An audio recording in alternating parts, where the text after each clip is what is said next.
On today's episode, off-the-cuff conversations with Kenny and Matt.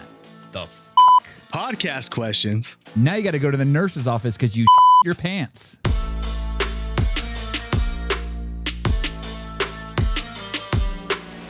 Ladies and gentlemen, welcome back to the pod. My name is Kenny. Episode 104 of the BJJ Balance Podcast. We are here today with Mr. Os Nation himself, Matt Vega. Brother, how was your week? What is going on? What is up in the life of Os Nation? Week is good. We're free balling it. We we literally have no doc. We don't know what the fuck we're going to talk about. Which could be off. What am I doing?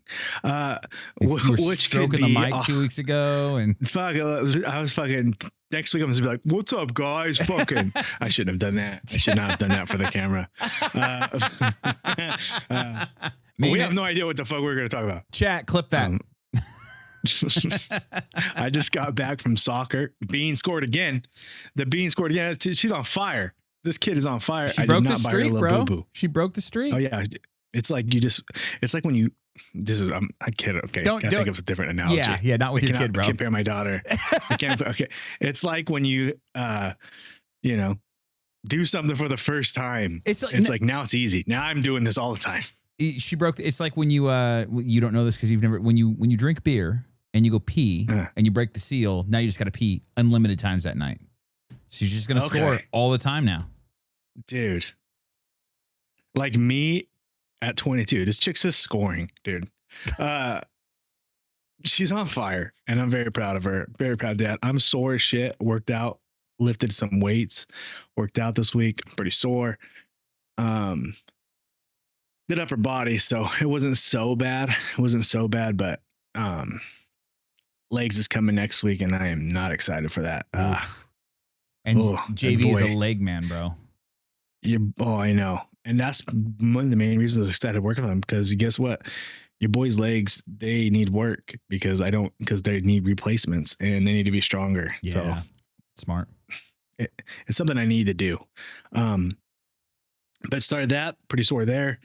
I'm kind of angry, Kenny, at young culture. And since this is off the rails, I'm going to be off the rails. And we were talking about this. We sidebarred this earlier this week. I don't like how young culture changes things. Like, why are we changing? Why are we reinventing the wheel with different names? And I wanted to. I know where this is going.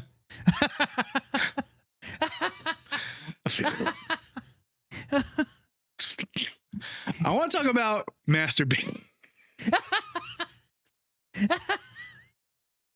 I want to talk about masturbation. Okay.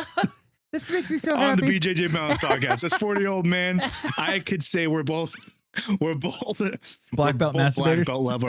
We're both black belt level masturbators at this point.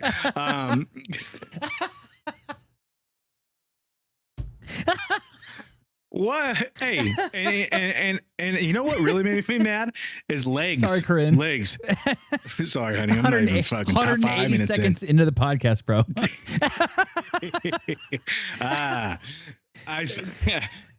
Legs made me mad. He was all,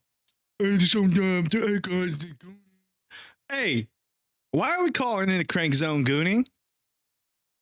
I don't know. When did that get gooning? Is that what the kids are calling it nowadays? Yes. I'm gonna go home and goon.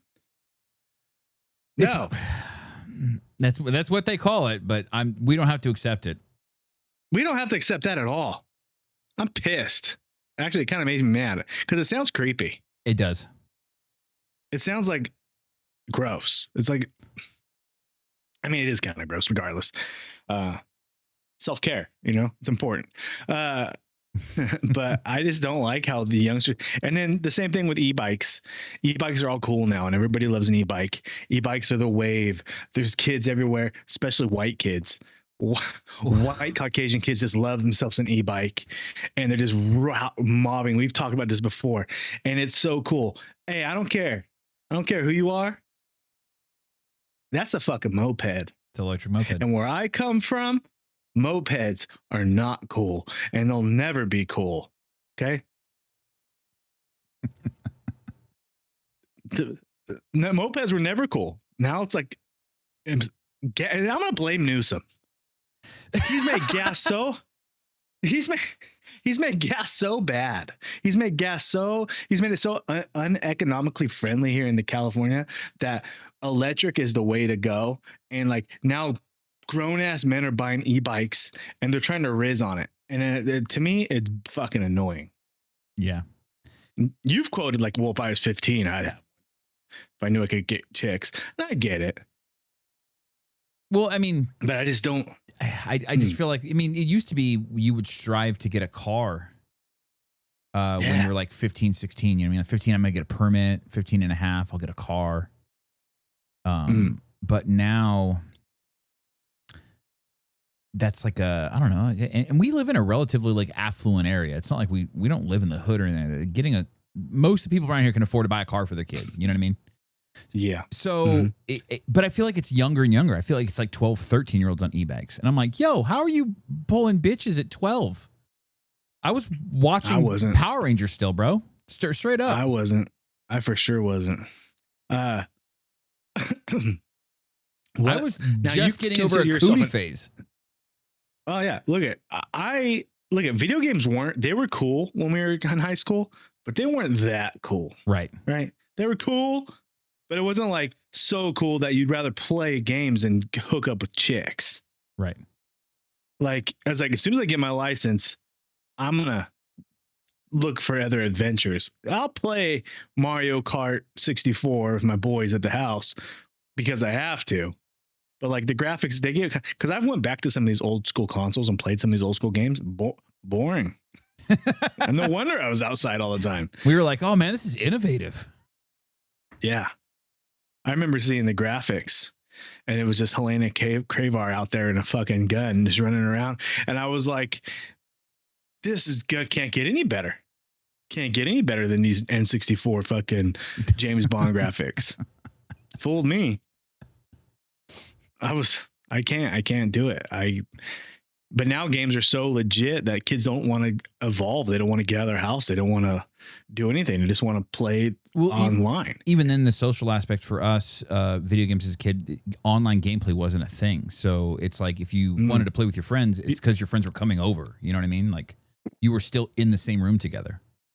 And you have like a LAN party where like you'd link up where you're with your different TVs and play each other in different rooms. Right. Oh, remember those days? Fuck. And there was always that one friend with a girlfriend and she was really hot and she would just like lay on the couch and just watch dudes just play games all day. That was good times. You play games still, right? Kenny, you're an avid gamer. I play weekends. Do you find that, is there a prime in games? Is there like, do you find that like your reflexes and shit go away as you get older? Yeah. Yeah. Well, that's the thing is I was a video game player as a child and I had like, I had a PS2, I had a PS3, I had a PS4, but I really didn't play. You know what I mean? Like, even before I met my wife, like I would play, like if a new game came out, if like the new Call of Duty came out, I would play it for like a couple of months, you know, if I was bored at home or something like that. But I definitely wasn't sacrificing my social life for it. And then I didn't really like, I think 2019, 2018, I built another PC. I hadn't had a PC since I was like probably 21. And was like, oh, I'm going to play video games again. And I started playing video games. I started streaming for a little bit. It's how I learned to do a lot of this podcast editing, things like that. And I got into it for a bit. But now I just, because again, it can be a real time consumer. And I have like an obsessive personality. So it's like I play Friday nights, Saturday nights after the wife goes to bed and stuff like that. So I'm not taking away from my time with my family. I texted Kenny last night because I was just doing random fucking videos. And I was like, you awake? Yeah. I'm like, all right. I was like, get my guy in the chair. Always answers the call, dude.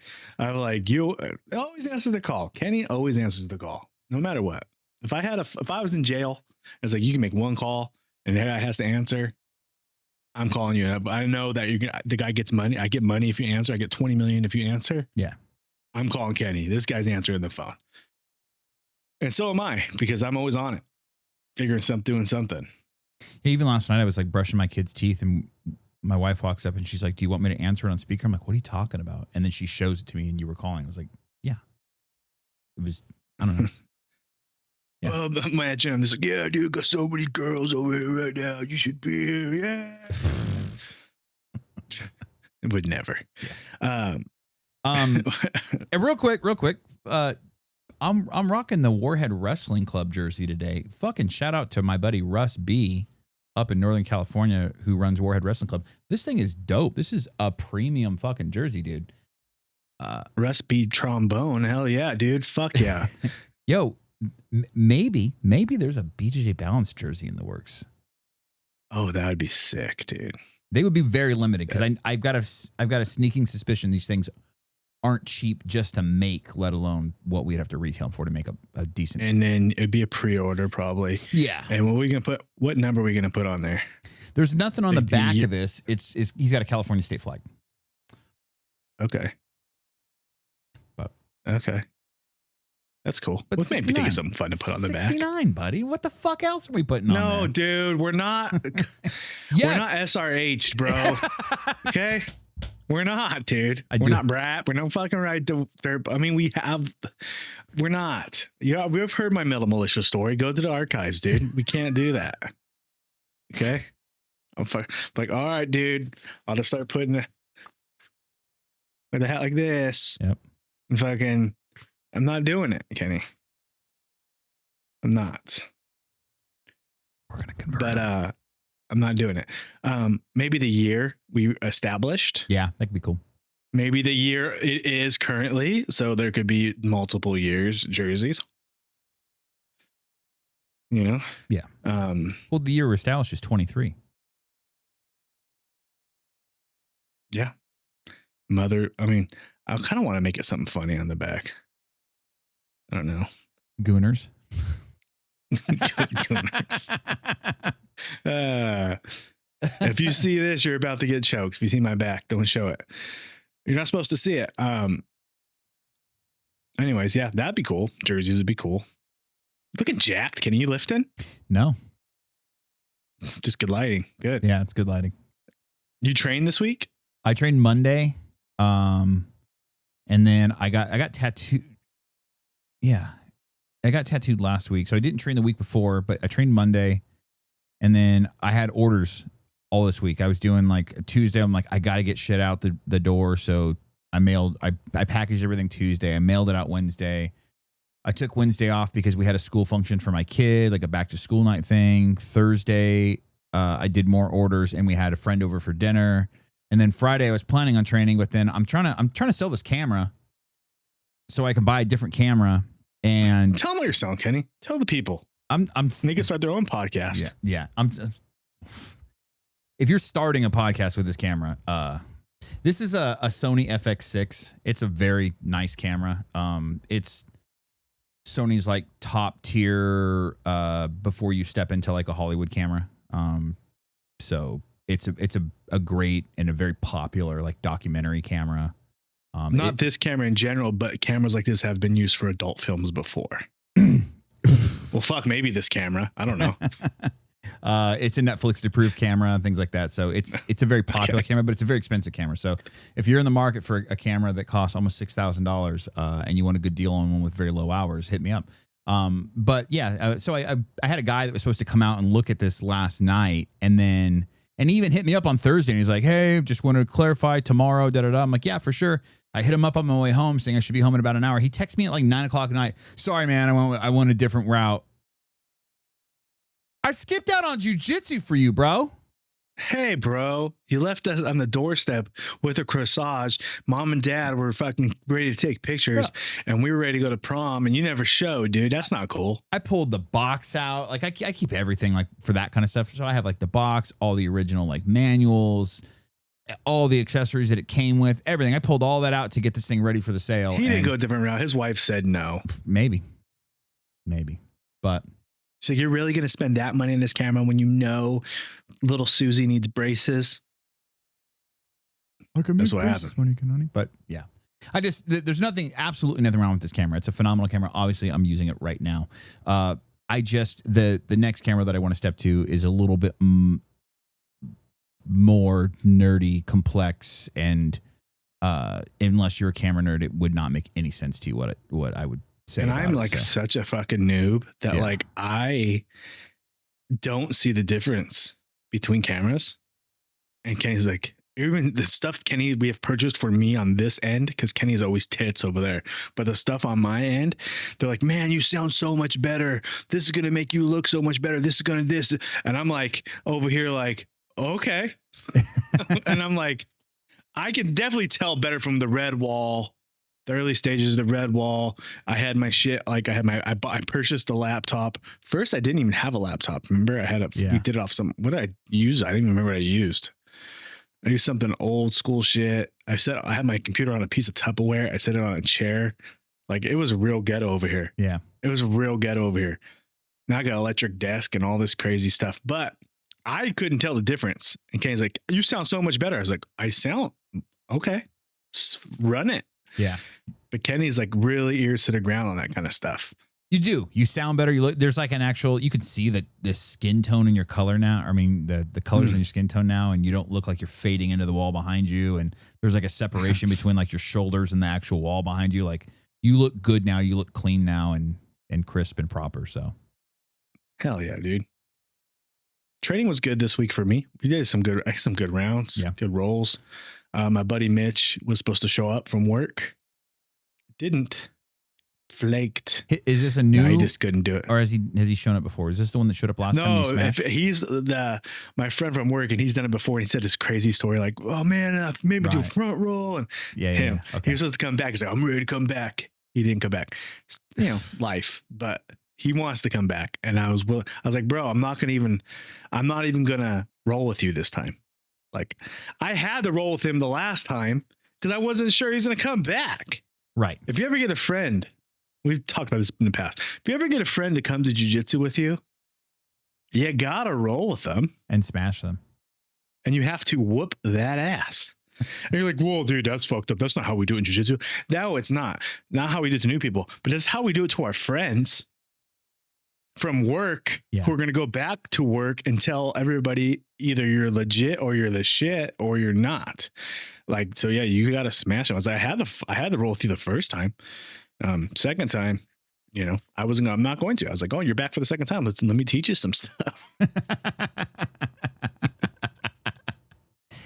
Yeah, I know for sure. Because if you don't go light with, because you never know how people's like egos are and whatnot, and it could be the guy that goes back and he's like, man, Matt ain't that hard. He didn't, blah. I mean, it was cool, but like, I was like moving. Yeah. No. You got to make sure that they go back and they're like, don't fuck with him. I couldn't do shit. Yeah. You got to that's what you have to do when you go back to work. When you fight guy at work, you got to do that. And they're going to come back in on Tuesday because they're going to miss Monday because they're too sore. So they'll come back on if they come Monday, they're going to miss Tuesday, and then they'll tell everybody about it Wednesday. And then you let them know. But yeah, you have to do that 100%. So I was looking forward for him to come back. He didn't show. We have a lot of new guys showing up. Team No Sleep's on fire. It's just a rolling fucking snowball now. Has his mind of its own. That's cool as hell. I got shirts for pre-order, guys. Breaking news. Roll Through the Darkness tee is available on my Oast Nation BJJ Instagram. Link in bio. Go to my website, Shopify. It's like $38. Get one. Be cool. I will have those. Now, a lot of people are like, when do I get these? Pre-order ends October 3rd, and then they go into production. So Friday, October 3rd will be the last day you can pre-order, and then I'll put them into production. Nice. We got all of our pre-orders sent out. Actually, there's two pre-orders that have not been sent out yet just because we're waiting on the rash guards to show up, which should be here in the next week or so. I'll get those 2 orders out. Everybody else is out. It went out. We had orders going to a lot to Canada, shockingly. We had a good chunk go to Canada, and then we had 2 go to Australia, 1 go to the UK. Bonjour. Yeah, so there's going to be some international boys. Yeah, it was kind of cool. But I mean, I got absolutely fucking just bent over on postage on those. It was dude. Yeah. To send a shirt, like, let's say we're in California, to like New York, it's like $6-7 maybe, package it up, send it. To send a shirt to Australia was like $29 or something like that. I was like, yeah, we're basically just breaking even. Yeah. Sick. So, but like people DM me, they'll be like, "Hey man, I'll pay extra. I get it." And I'll be like, "Bro, I just don't do international." Yeah. On mine, I don't. I set it up now to where because I had to do a little more tweaking to the website, but I was able to get it all figured out. So now I actually have shipping and handling calculated. It's not a flat rate fee anymore, so it's more accurate. To location, to region. Yeah, but it is also locked to the United States. I don't. That's just because all I have up on the site was what was left over. I did order extras of rash guards and extras of t-shirts just because I'm like, some people aren't going to make the pre-order. They're going to want it after they start seeing stuff. So let me just throw some up on the website. And that stuff's mostly sold through. I think there's like 1 rash guard left. And I think there's like 6 t-shirts left or something like that. So there's still some out there. That jersey's sick though, bro. I want jerseys now. Yeah. I'll hit them up For and sure. see who's distributors for these and what they run. Not a lot going on in the jiu-jitsu world. You know who I'm going to shout out in the jiu-jitsu world, though? Fucking 10th Planet Black Belt out of San Diego. Keith Krikorian is going hard as fuck on Moneyberg lately, and I love it. I love it. He's just laying into him constantly, talking shit on Moneyberg. He's fucking cropping his face out and dropping it into like shitty photoshops of him and Moneyberg together. Like, we made up, guys. We're friends. And I promoted him to first degree. And I was like, fuck. So. God, his Moneyberg guys. What's his real name? Oh. Something. Dale? Dale's his first name. That's not as good. It's Dale. It's definitely not Derek. or something. Yeah. I don't know. Something crazy. I've never got that, like, change your name. But I'm also don't have millions of dollars, so maybe I should. You know? Yeah, but I do have a fucking. Here's the thing about the millions of dollars that he has. He's a fucking scam artist, bro. I watched all kinds of videos this week because somebody sent me some links. I don't know that they want me to say their name, so I won't just. But they're like, "Do you not know this guy's history?" I was like, "No, I don't." He's like, "I'm surprised more people in the jiu-jitsu community haven't talked about this." And he sent me like 5 or 6 videos on a dude that's getting sued by Moneyberg. He's like a financial guy, like on YouTube. And he basically did a deep dive into Moneyberg. And here's the thing is that all the information that he pulled was all like public records. So it's like all provable. It's not like I'm not speculating. It's not, these aren't rumors or what people told me. Moneyberg's been sued multiple times. Moneyberg likes to sue people. He makes frivolous lawsuits to make things go away. He threatened Keith Krikorian with a lawsuit as well. He makes frivolous lawsuits. He used to be like a hookup artist. Remember those like in the early 2000s? Oh yeah, like a Hitch. Yeah, Hitch from Will Smith. Yeah. So he used to be, and he worked for he was like a dating coach. And I'm like, you can take one fucking look at the guy. Ain't pulling pussy. Hey, there's a video. No, this guy. I'm sorry, rephrase that. This guy's not getting girls. This guy tucks his t-shirt into his jeans. There's a video. I'm gonna find it and I'm gonna send it to you. There's a video of Moneyberg sitting on a bed. He's doing his like podcasting by himself, and he's sitting on a big bed with his like in jeans, in a leather jacket, and a t-shirt, sitting with his back on the headboard, and he's just like, I don't want my clients just swimming in money. I also want them swimming in pussy. That's literally a quote from the video. And I'm sitting there going like, this is not, look at the guy one time. This is not the guy that you go to for that advice. He looks like the get off my train guy from Ghost. Get off my train.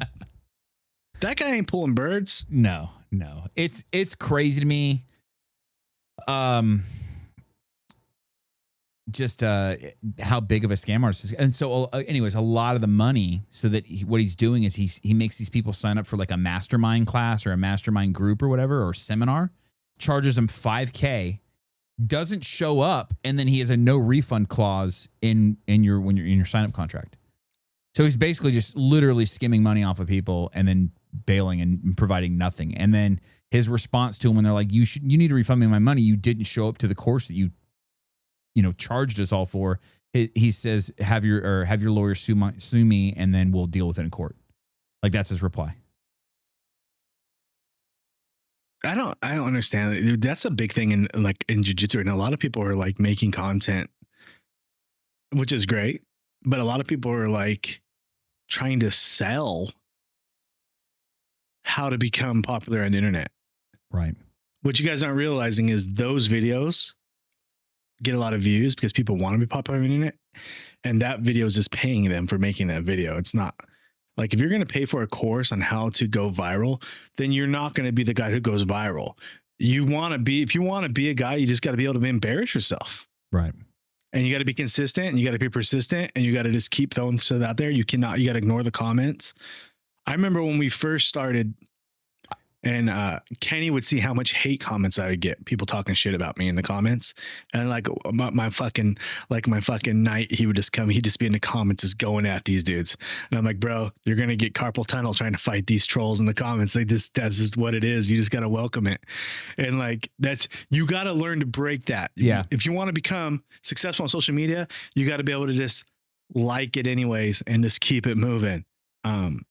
That's just what you got to do. It used to. There's no secret. It used to bother me a lot. It used to be. I am that guy that like when it comes to like my friends one, and I'm really protective. I've stated this in other episodes too. Like, look, if you're part of my friends group, like I expect you to like talk shit to me. I'm gonna talk shit to you. Like that's just part of being like a good homie. In my opinion, that's just how my generation works. But if you're an outsider and you try to make a comment like that towards one of my friends, like fuck you. You haven't earned that right. You know what I mean? You're not part of the group. You don't get that privilege. So when people would go at Matt like in comments or it wasn't really me because it was a lot of you very much in the beginning and whatnot. And it used to piss me off though because I'm like, well, first of all, one, this is a podcast and a product that I've definitely helped put out there. You know what I mean? Like, yeah. And so it's like I feel like you're cutting at my work. Two, this is my friend that you're talking shit on. And you're not even saying anything funny or like interesting. You're just like, you're calling him fat. And I'm like, that's dumb. And I'm like, oh, but it would just piss me off. And but then Matt was very much like, dude, I don't care. You just got to fucking let it roll off your back. And I didn't get it. And then the more, because again, I'd never had a page that had exposure to that many people. So like when we first started the pod and we're collabing everything with O's Nation, dude, my phone would be annoying. Like it would just be you have to turn that shit off. Comments. And Matt's just like, yeah, I just turn my notifications off. Like I'm like, what? Like, and I get it now. Like it's very much a post and ghost thing. I think maybe the more consistent that becomes, you just become numb to it. Like you don't even pick your phone up because like who gives a shit about the comments anymore? Because there's so fucking many of them. Like you can't read them all. You know what I mean? I'll go like once a week or twice a week. I'll go back to like my tag and mentions and I'll kind of like look and see what people are saying about me. Mm-hmm. And then because it's good to say you should like, I get the ghosting on your content, but you should comment on the content because I don't want to feel like there's some jiu-jitsu guys in this space that don't run their social media. Someone runs it for them. Right. Matt Arroyo. And he'll post stuff, he'll do the content and then you'll comment on there like, hey man, that's me. That was our clip. And then right away in the DM, thanks for the comment. Would you like to buy my DVD? Blah, blah, blah, blah. I don't ever want to be like a bot's running my shit or someone else is running my social media. Like when you message me, I will see it. I will respond. I will see it eventually, maybe not right away, but I always want to be the face behind I think that's what helps builds a good brand. That helps you be more like when you talk to Level Black, you're talking to Level Black. Right. You know what I mean? That's what's great about them. Yeah. Massive company. You're talking to the guy. BJJ Balance, you're talking to Kenny. He will see it eventually. You will get it. Maybe not right away, but you will talk to him. It's not a company. It's not a big business. DMs I always respond to. DMs I always respond because I feel like if somebody's reaching out in DM, it's usually something specific. A lot of the times it's just like, hey guys, I love your content. I found you guys on pod, number 92. I'm going back to listen from the beginning, like that stuff. And I screenshot it and I share it with Matt and I always try to reply because I appreciate each and every person that listens and shares our stuff and all that stuff. But it is the comments because a lot of the times the people that are, especially the ones that are bitching in the comments, they're not necessarily listeners of the podcast. They're just seeing the comments on Instagram. So, maybe they got tagged by a friend or something like that. So, and my other thing too, is I try to respond to a lot of that stuff as far as comments wise, especially in the beginning, because I do want people to like, maybe they liked the clip and it's like, well, I listen to podcasts. Let me check this one out kind of a thing. So that's my hope is that like by interacting, people do take more of an interest than just the clip itself. And then maybe they actually become a listener of the pod. If we were to dress up, this is for you guys listening. If Kenny and I were supposed to dress up for the Halloween episode, Who should we be? Now, I don't want to dye my hair and I don't want to shave my head. I was thinking Moneyberg. I was thinking like a bald cap in the middle and this hair on the sides. You know, I was thinking Moneyberg. I was thinking the ethological jiu-jitsu guy. I could just like really perm my hair and like have it like all frizzy on the top. Greg Saunders, right? Yeah. You could be BMAC. Kenny? It's just do a shitty Southern accent the whole time in sunglasses. Y'all. What's up, y'all? Something, I don't know. We'll figure it out. You could be Zoltan. Do you think you'd be offended? You could be Zoltan. Just put dreads on. Dreads, yeah. Order some dreads off the internet and just put I couldn't do his accent the whole thing. Okay, hold on. There's this thing that is in the editing software that I use. They added a feature in this last update that came out a week ago, and I was going to tell you about this. I'm just going to tell you right now. And so they have like a voice, changer kinda built in. But basically what it's meant to do is by default, like let's say we've got hundreds of hours of you and I talking at this point, and I have separate audio channels where it's like just your mic, just mine. I could upload tons of hours of your audio into the thing, and it uses AI to learn your speech patterns and your tone of voice and your inflection and all that stuff, right? And then I can literally just talk into my microphone normally and then tell it to be, I want to sound like Matt, and it will take everything I'm saying, but change the sound to sound like you're saying it. Dude. What if I took this would take a lot of work. This would have to be like an episode that we planned way out because the AI learning stuff takes a while. What if I took a bunch of like, I was going to do Danaher, shave the beard, and just sit in a rash guard. Oh, yeah. And what if I just uploaded tons of hours of Danaher audio to this AI voice learning? Then we just record a normal pod, and I just... And what you're saying is Danaher's voice? Yes. No, it's different. You could totally do it, dude. That would be fucking hilarious. I want to try it in a clip. I want to try it in something small, like see how because I don't know how much processing power it's going to take to do all that stuff. But I want to try like I think it'd be funny to do like a Craig, with an accent and whatnot. But I think we need to get together and do some skits too, some like real skits for reels. Yeah, some shorts, just funny stuff, you know. Yeah. I think we need to do that. Some like high production, fucking funny skits. I think would be funny too. But yeah, man, is this a slow week, guys? We're sorry that there's not a lot going on in jiu-jitsu. People are training hard for worlds at the gym. You know, I didn't get hurt this last week, which is always good. My right knee is bugging me a lot. What worlds? No-gi? No-gi, yeah. No-gi worlds, okay. The UFC BJJ 3 is coming out. Somebody posted in the Discord the other day, like, do you think, I don't even know who's fighting Mikey. Do you think so-and-so has a chance of beating Mikey? And I was just like, absolutely not. If I don't know their name, they're not beating Mikey. You know what I mean? As weird as that kid is, if he's even a kid, but he's good, man. He's hard. He's good. His game is good. He's fucking built like Mr. Peepers. But I mean, he's good, dude. He's good, dude. He's like one of those guys like, hey, who's this nerd? And you're like, oh, dude, I'm mangled. Yeah. Could you imagine a pissed off Mikey? That might be kind of scary. Yeah, what would he do? No, he'd sit down and he'd just get away, dude. Just walk, turn around and leave. He'd like, hey, walk in the room, come back here, walk the wrong way. Oh, we've seen it. I hate bullies. Remember? Oh, right. And steroids. I'm like, oh, dude. It wasn't that intimidating at all. It's like a State Farm insurance guy just yelling at you.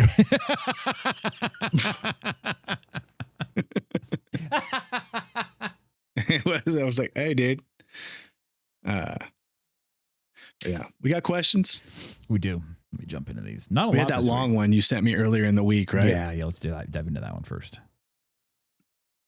This question here is from somebody that messaged me on the Instagram. It says, this is from Nardis Serfontine. I hope I pronounced that right, brother. I apologize. It says, hey, Matt and Kenny, been training BJJ since 2013. I am currently a brown belt, also a part of the Big Boy Jiu-Jitsu Club, weighing in at about 220 to 230. Love the pod. Found you guys around episode 75-ish, listening from Pretoria, South Africa. That's kind of dope. I'm currently an assistant coach in our gym.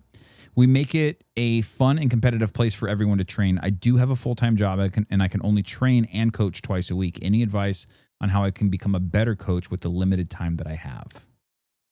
You're in my boat, bro. I do the same. I coach twice a week. I train when I can. You got to get your rounds in your coaching. So that's how you train. Becoming a coach, a good coach, like I think you don't have to be the best guy in your room to be a good coach. I think you need to be able to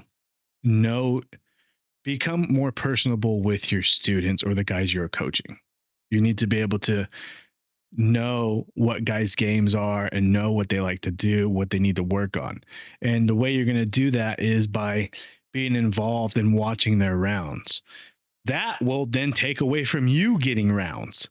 But I think at first you should study your guys. Like, so-and-so needs to work on his half guard. So-and-so keeps getting his half guard replaced. Like, he passes and all of a sudden the guy gets his half guard back, right, Brandon?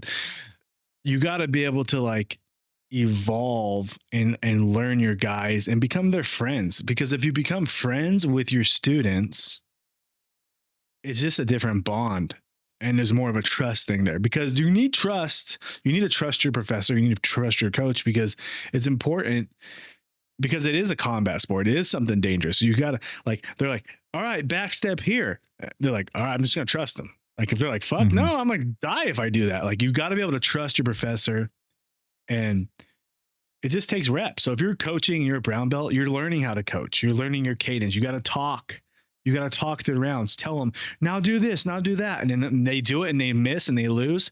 That's fine, because you got to learn how to vocalize. You got to learn how to talk, be more verbal with anything.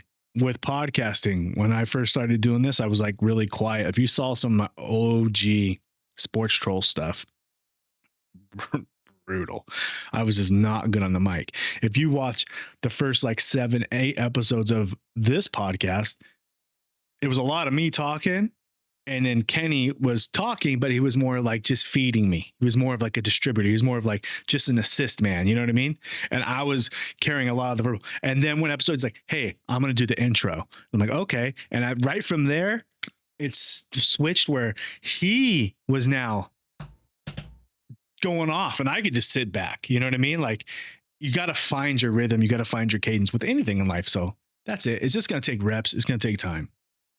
What do you say? As somebody who's not a coach, I would agree with that. I've seen you. I know when you had this kind of light bulb go off on your head recently about the giving up some of your rounds and not being so selfish with it when it comes to those roles and whatnot, because you're just like, I need to get my rounds in. You know, this is my training too.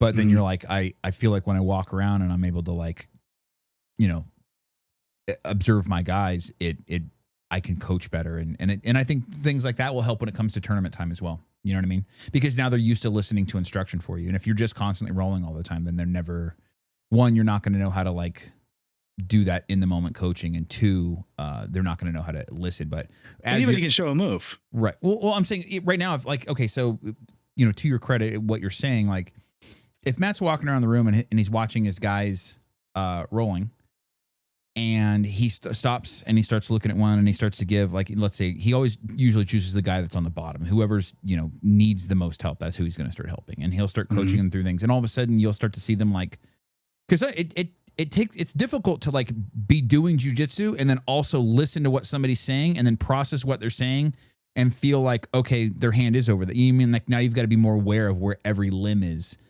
and then try to do that. And once they have some success by listening to you, it will become easier for them. And it's like you're going to fire that little synapse in their head where you're making that connection and now they get it. So when it comes time to the tournament time, they'll already be used to that with you. You know what I mean? Whereas if coaches don't do that, you only get that interaction during tournament time. And it's going to take a few tournaments before you really kind of make that connection with your coach. So it's only beneficial to you. Also listening to learning your coach's voice. Yeah. You've said that, like, you can hear Jason. Mm-hmm. You know him. It could be a loud room, and if Jason says something, you can hear it without, you know who it is back here. If Jason was to say something behind you, you would know who it was right away. Yeah. Yeah, totally. Because you've heard that cadence so many times.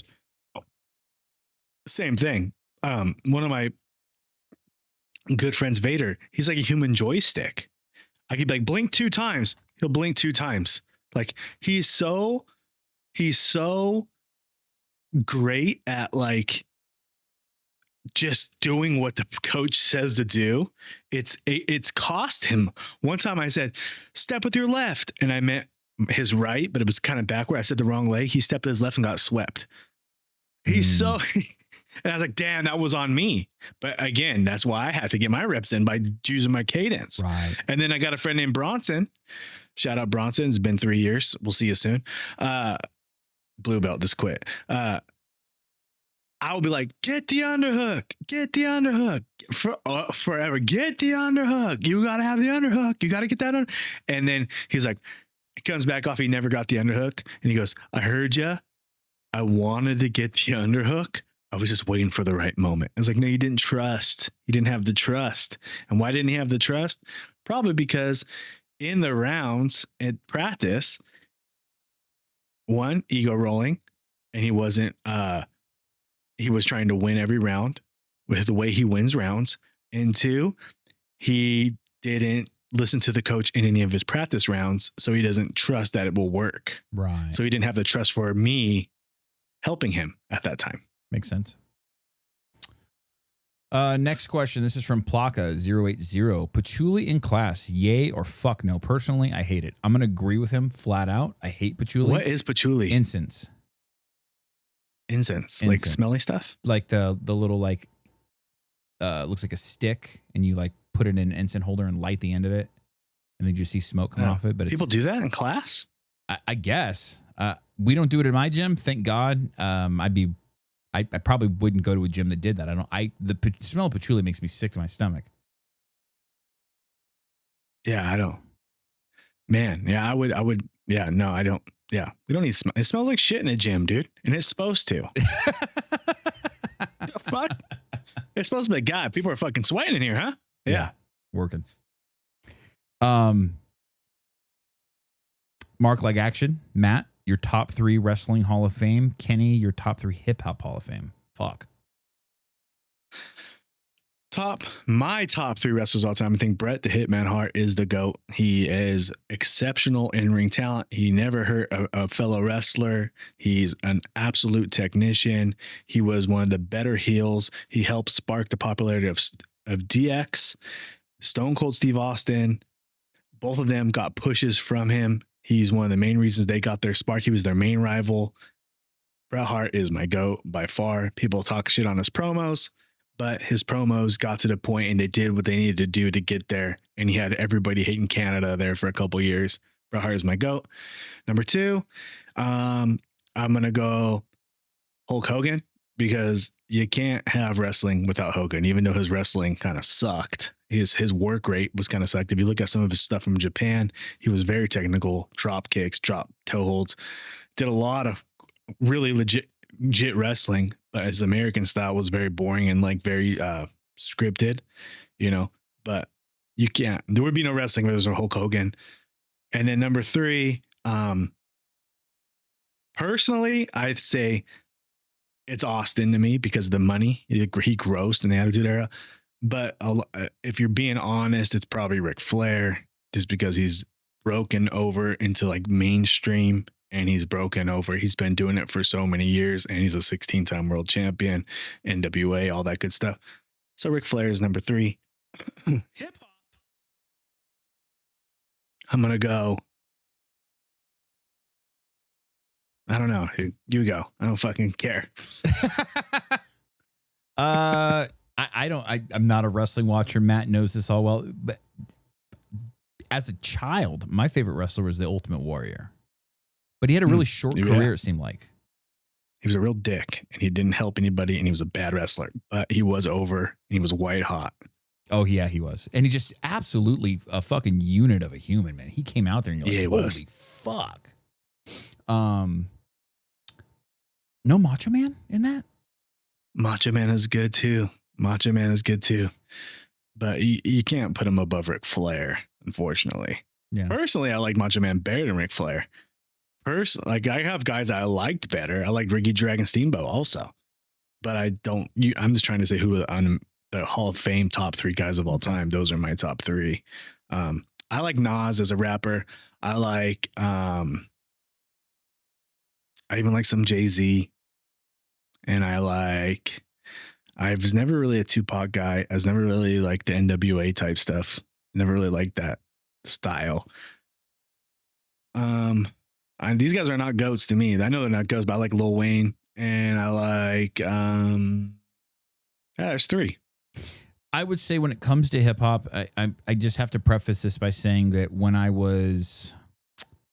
grew up in South San Diego, not many white dudes. And I grew up just because of the area I grew up in. Gangster rap was very much a part of like my lexicon of music in my early like adolescent years. I'm talking like grade school, right?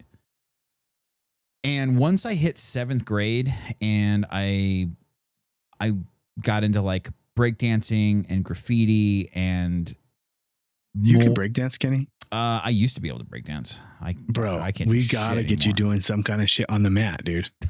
No. Just like a spin around on your shoulders up to your feet just once. Yeah. I might be able to post do it once. Post it to the Discord. He will post it to Discord this week, guys. But once I got into that and I got really into like underground hip hop, that's when I started going to like a lot of shows. And a lot of like underground hip hop shows. It was like it's a different vibe than like going to like a rap concert, if that makes sense. It's like a battle, right? Yeah.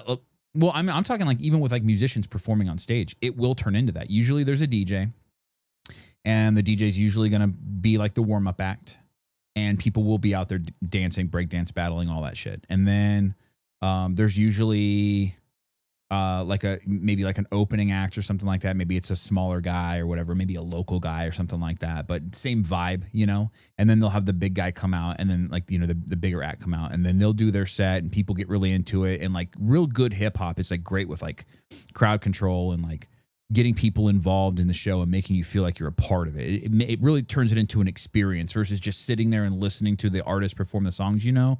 Like they might be doing variations of that song that like aren't on the album or, you know, I went to, this is like right before I met my wife. I went to a Dilated People show when I was living up in Northern California and I took a GoPro with me and I have video of like Raka, who also is a Jiu-Jitsu black belt he trained with Al Bundy.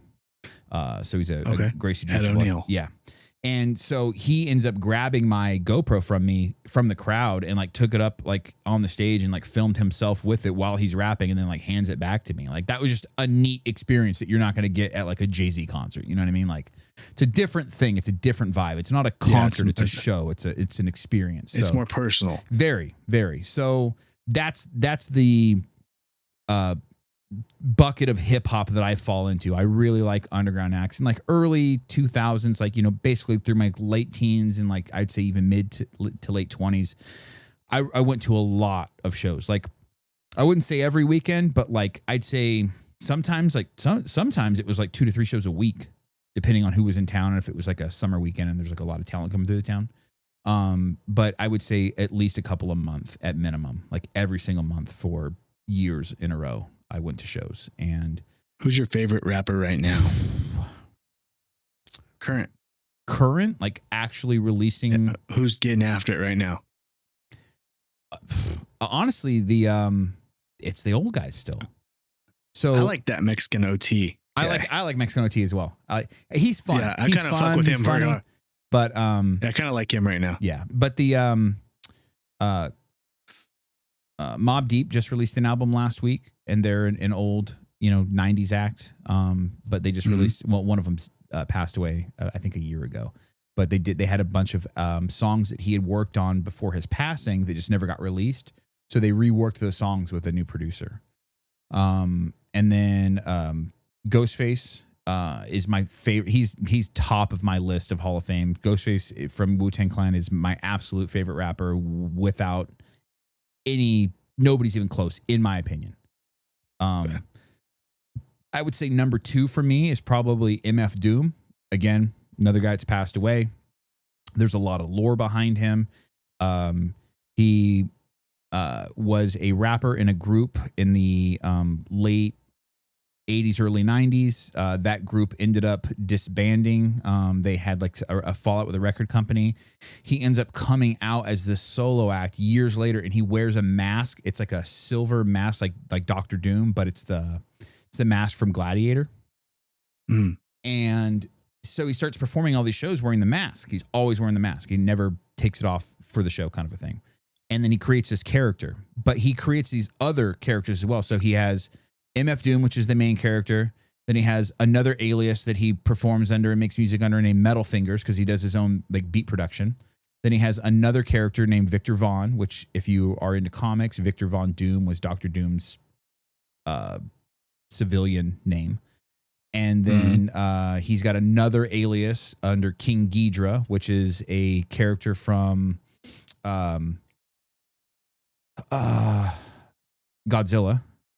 And every single character he has is essentially a different person. It's not like I'm MF Doom and I'm going to rap as the same lyrics as like it's a different style. Everybody He's has, Mick Foley. Yes, exactly. Everybody has a different backstory, and every album that he has is like a concept album based off of that persona that he's displaying currently.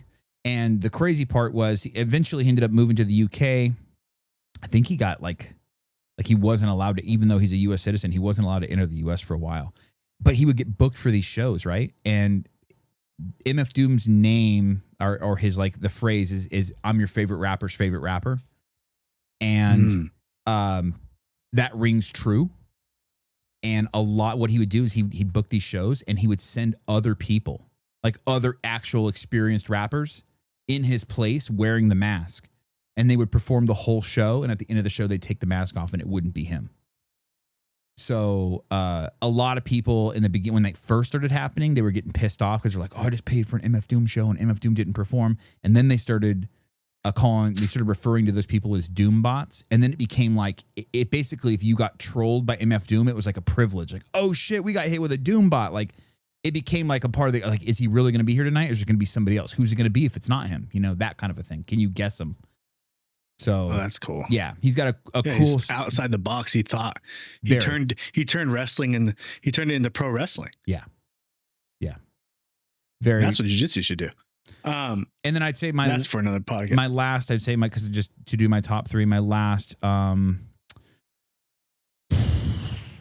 Def is just in my book. He's one of my favorites, hands down. Also, Mos Def claims to be the number 1 MF Doom fan ever, and also did many appearances as a Doombot. Did you hear about that girl in Elsinore who was found in a car? Sure did. Sent my wife a bunch of shit about it all week. And from that singer David? Yeah, wild shit, bro. That's wild, bro. And if you listen to his songs, they're really fucking creepy now. Yeah. Yeah. And her name's essentially he took this chick from her family when she was 12. Yep. I've heard rumblings that the family sold her to him. Ugh. But then, I mean, I don't know the validity behind that. And then I've heard that like in her 2 to 3 year span with him, like he was essentially like pimping her out. Yeah, they found her like dismembered in a car. Yeah, in the back of a Tesla. It's very sad. Yeah, in like LA. And if you look at all his music videos, they're literally like he's like murdering a girl and like being all like stocky. Yeah. Very weird, bro. Yeah. Very weird. It's going to be hard to. His music content lines up with what happened. Yeah. Yeah. Weird shit. Almost so much like it could have been framed. True. I don't know. It's almost like case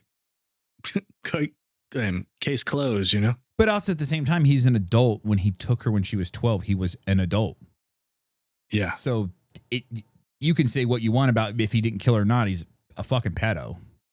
I'm sorry if it's creep. If you're 18 or you're 20 or whatever, how old he was, and you're dating a 12-year-old, you're fucking gross. So you're gross, dude. Yeah. That's the grossest shit I've ever heard of. And if it does come out that is true, that the family had something to do with, like, essentially selling him or selling her off to him, yeah, they should go to they should burn too. Yeah, 100%. So I couldn't imagine. Gross, dude. Yeah. Yeah. Wife put that on the dinner. That was a dinner conversation. And we were talking because you have kids. So we're talking in code word. I'm like, right. Well, think about it. Your kid, your oldest kid is a couple years, 4 years younger than how old she was. Like, can you imagine in 4 years, your daughter's like, I have a boyfriend. I'm going to, and she just runs off with him. Like, would you not sleep every single minute until she was back home? I've had, my daughter's brought up like going to sleepovers. First of all, I'm against sleepovers, period. Mm-hmm. I'm just against it because maybe I know the parents, but I don't know the brother. I don't know the uncle who's over it. I didn't know about, right. You know what I mean? Like, I just don't know. So I just don't trust sleepovers ever. A long stay, if you want to stay late at a friend's house, but I'm going to pick you up and bring you home that night. Like, I personally can't sleep not knowing that my family's not secure in my house. Right. So, yeah, there's no sleepovers over here. I couldn't imagine. This is a gross world. Yeah. Crazy shit, man. I don't know. And it seems like a lot of information's coming out on it, like pretty like quickly on that too. Cause I think about a week ago is when I first heard about it. And now we know a lot more information. So. And he canceled his tour and all that shit. Yeah. But it's right here in Elsinore, right, which is insane. Well, I saw something recently too. I guess he had like a Discord, like that, that I don't know who ran it specifically, but it was his Discord. And you can search in Discord. You can actually like go in there and like use a bot to crawl every single conversation that's ever happened in any of the Discord chats in that server. And they searched for keywords and they searched for her name. And there was like multiple times where she was brought up like before she ran away. And they're like, that's how they made the connection. So that you have a 12-year-old girl. So watch what your kids are doing on the fucking internet is basically what I'm getting at. Because don't let your kids have access to the internet, guys. Yeah. Like, hey, we're on the internet and this is how we trying to make money, but don't let your kids on the internet. PSA. Right. The second I heard this quote, and it's a true ass quote, the second you give your child a phone, they are no longer a child. I would agree with that. Because of what they have access to. Yeah.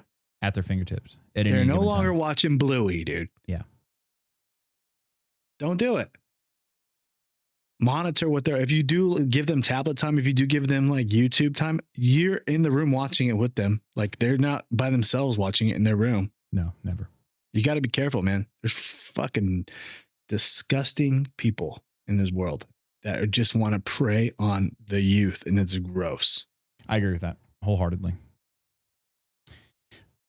We got 2 more questions left, my man.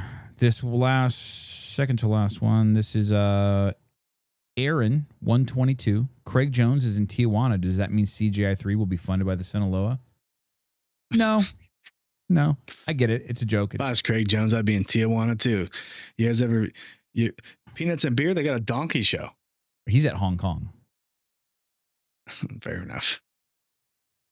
If you know what that is, you know what that is. If you don't, Google it. Hong Kong, Tijuana, it'll all make sense. He posted a video there, but it's wilder than anything that exists in Vegas, I'll tell you that. Yeah.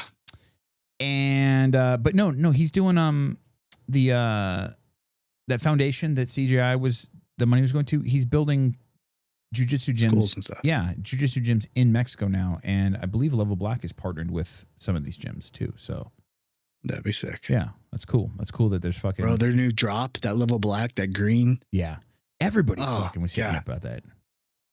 Bro, that shit that shit goes so fucking hard. Yeah. That's why I want my Corvette to look like that. With the calipers. Yep. Last question. Wendy the barber. If you drink Squeeze-Its in the 90s, are you going to have cancer now? Probably not.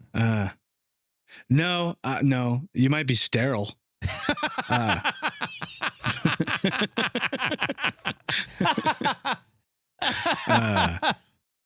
God, man, what was worse, a Squeeze It or a Sunny D? Sunny D was the worst juice you've ever could drink. It doesn't even taste like juice. I drink a lot of Sunny D, bro. I like Sunny D. You probably like Mountain Dew too, don't you? No. I don't even really fuck with Sprite. If I'm sick, I'll have a 7-Up or a Sprite. That's kind of, it's an only option. Yeah, I drank Sunny D's. I didn't like them. 3 things in the 90s that I could miss. You could miss me with a Sunny D. You could miss me with a Lunchable. And you could fucking and you can miss me with corn nuts, dude. I love corn nuts, bro.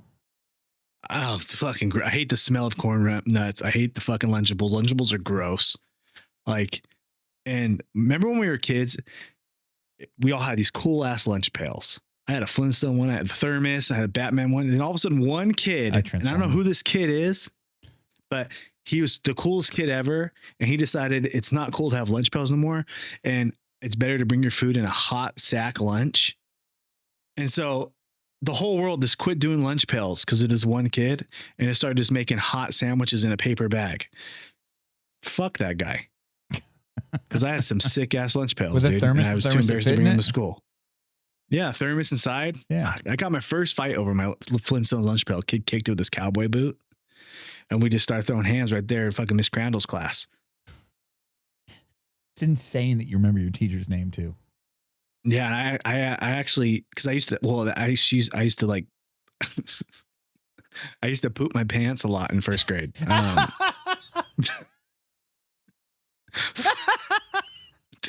Fun fact. Why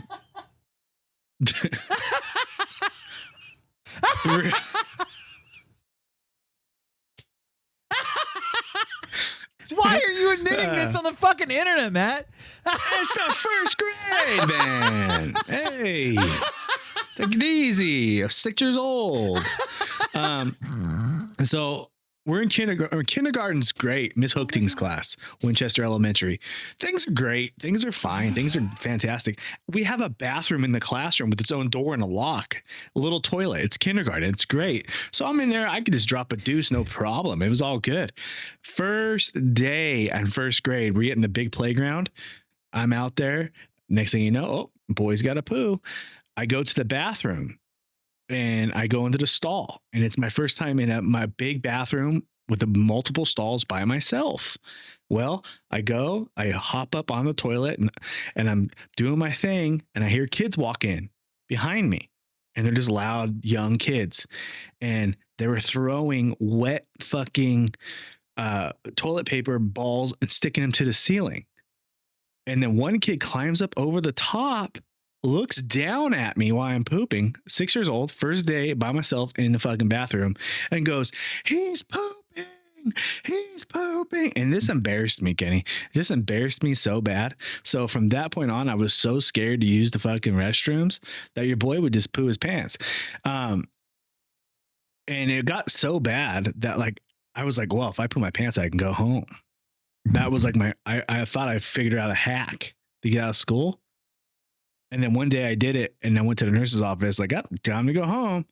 And the nurse, my mom had brought extra clothes to the nurse. I was that kid, dude. I had extra clothes just at the nurse's office. Fun. And I was like, oh, the jig is up. And then from that day on, I never pooped myself again. But yeah, your boy used to poo himself in first grade. Fun fact. You learn something about me every day. Damn, bro. Not a fucking fact about Matt I ever expected to know. Ever. There'll be more, guys. We're only 104 episodes in. You know what I mean? There'll be more. There'll be more. I forgot about that myself until just now. But I don't keep anything from you guys because you guys are like my people, That's what separates me from, the others. I'm not afraid to embarrass myself. But I was fucking first grade. What do you want to do? Also, when Dare showed up at my house, when Dare showed up to the school, and my mom was really heavy in the drug game. They were like, this is bad. You're going to jail here. I'm just sitting there with cold sweats. Like my family's going to prison. Jesus. I was just sitting there like, this is marijuana. I'm like, dude, I have like pounds of that on my fucking kitchen table. Before I was reading the back of my Cocoa Pebbles box next to baggies. You know what I mean? Like, there was crazy life. Kenny sent me a video of like some trailer type thing the other day. He's like, look at how these people live. I was like, hey, He's man. on, look at this is my friend Greg's house. Greg is so sick. He's making us bacon cheeseburgers right now. We got some burgers over here on the grill. He's got some bacon over here. I fucking love Greg. He's my best friend. He's so sick. And Matt goes, and that's how I grew up, or that's how I used to live. Like, dude, like a fucking engine getting built on the kitchen table, then eating cereal. Like, real talk. Like, there'd be like assembling a carburetor, and then there'd be like dinner, and then there'd be a pile of bills, and then there'd be like extracurricular selling stuff on the left, and like, real talk, dude. Yeah, I mean, I was eating up. I just sent you a hat. Flip a paper plate over, eat on the other side. There's a company that makes a hat. It's a dare hat, and it just says dare, and the dare lettering, it says dare me to do it. I have the OG dare hat. I know you've worn it on the pod, actually. I have, huh? Yeah. But yeah, this fucking, hey man, it was tough bringing up. Hey, we made it. We're here. We pooped. We fucking made it through first grade. We got the third grade. We got through dare. Family didn't go to jail. They found Jesus. It was good. Things got better in like the 90s. We got out of that fucking shitty house, bought a bigger house. And then, there was some domestic stuff happened in there. And then we got out of there, and then fucking, it was good times, dude. The white fucking NASCAR dream. That's it for questions, brother. You think what I think? I think we better have a fucking show doc next time. That's what I'm thinking. You guys just got literally Kenny and Matt driving home from work right now. Yeah. Hope you enjoyed that. My name is Matt Oast Nation BJJ. This is Kenny at Freak Party BJJ. Follow us on all our social medias. Follow us on the Discord, YouTube, please. Instagram. Let's get to 7K. We appreciate you guys. Facebook, we're over there too. I'll post on TikTok. Kenny won't. Always aim for the bushes. And we'll catch you guys on the next one. Oh.